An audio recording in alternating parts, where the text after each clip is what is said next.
Mengapa pemerintah rilis Perpres penanggulangan ekstremisme? Pemerintah Indonesia resmi mengeluarkan peraturan Presiden Perpres nomor 8 tahun 2026 tentang pencegahan dan penanggulangan ekstremisme maupun terorisme. Dokumen setebal lebih dari 200 halaman ini berisikan langkah-langkah strategis pemerintah. Namun, di balik itu muncul kekhawatiran terkait kebebasan sipil. Apa yang sesungguhnya terjadi?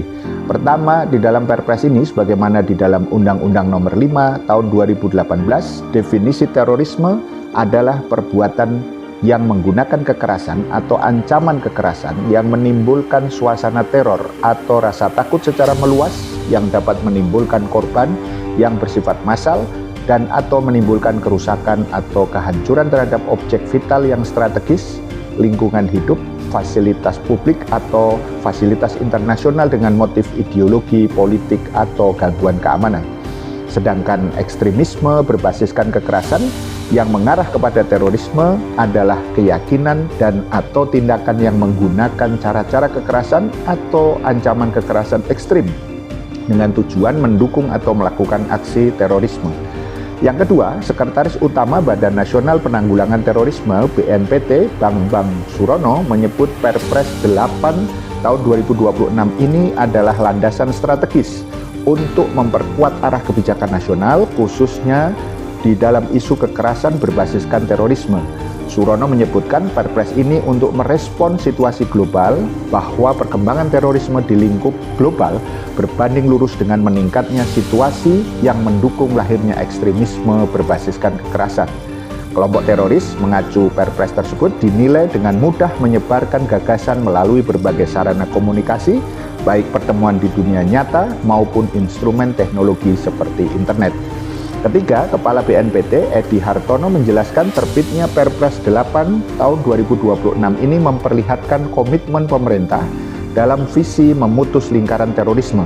Kalau dirangkum, pencegahan terorisme bertolak pada 3 substansi: kesiapsiagaan nasional, kontraradikalisasi, serta deradikalisasi. Di sisi lain, Perpres 8 tahun 2026 ini dimaksudkan untuk menangani pemicu ekstremisme atau terorisme. Perpres menggolongkan kedua kategori. Pertama, kondisi kondusif serta konteks struktural, meliputi kesenjangan ekonomi, marginalisasi serta diskriminasi, tata kelola pemerintahan yang buruk, lemahnya penegakan hukum dan pelanggaran hak asasi manusia, hingga konflik berkepanjangan. Sementara yang kedua yaitu proses radikalisasi yang dijabarkan menjadi beberapa elemen, antara lain kekecewaan kolektif, motivasi individu, serta memposisikan diri sebagai korban.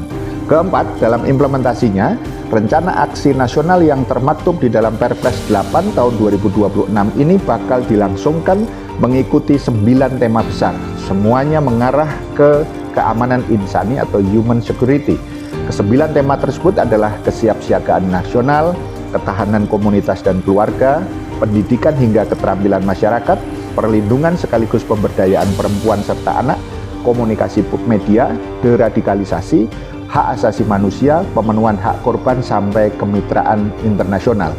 Kelima, peneliti di Raja Ratman School of International Studies yang berfokus pada isu terorisme, Nur Huda Ismail, mengungkapkan Perpres 8 tahun 2026 ini diarahkan kepada penyematan substansi keamanan individu atau human security, di mana partisipasi masyarakat didorong untuk mengambil kontribusi lebih jauh. Tapi jangan sampai Nur mengingatkan kualifikasi terorisme yang ada di dalam Perpres ini, terutama yang bertumpu pada aspek ideologi, justru dimanfaatkan pemerintah untuk menggebuk mereka yang kritis atau tidak sepaham dengan pihak berkuasa. Pelabelan semacam ini berbahaya, pungkas Nur Huda Ismail. Keenam, pengajar hukum tata negara dari Sekolah Tinggi Hukum STH Indonesia Jentera, Bivitri Susanti, menggambarkan betapa pemerintah sedang mengambil jalan belakang dalam penyertaan keterlibatan TNI di perkara terorisme. Mengapa? Karena sebelum Perpres 8 tahun 2026 dirilis, beberapa bulan yang lalu beredar di publik draft rancangan peraturan presiden mengenai pelibatan TNI di ranah terorisme. Dari masyarakat sipil sendiri pada saat itu menolak. Dan di Perpres ini soal rencana aksi nasional keterlibatan TNI sudah masuk, kata Bivitri Senin 4 Mei yang lalu. Faktanya berbeda dengan Perpres yang lama yaitu nomor 7 tahun 2021, Tentara Nasional Indonesia TNI hanya muncul di 2 tema, kesiapsiagaan nasional serta penyiapan regulasi. Sedangkan di Perpres 8 tahun 2026 ini TNI dilibatkan di 5 aspek, mulai dari kesiapsiagaan, ketahanan komunitas, komunikasi strategis, deradikalisasi hingga hak asasi manusia, dan tata kelola pemerintah yang baik. Jika didetailkan, TNI dikerahkan untuk lebih dari 15 item rencana aksi. Ketujuh, menurut Bivitri, legal framework untuk Perpres 8 tahun 2026 ini diturunkan dari Undang-Undang Nomor 5 tahun 2018 tentang tindak pidana terorisme. Dalam Perpres ini, Bivitri menuturkan masalah yang berpeluang terjadi adalah dampak partisipasi masif dari tentara. Sementara, koalisi sipil sudah menyatakan penunjukan militer untuk merespon isu terorisme berpotensi menimbulkan persoalan serius bagi penegakan hukum dan perlindungan HAM di Indonesia.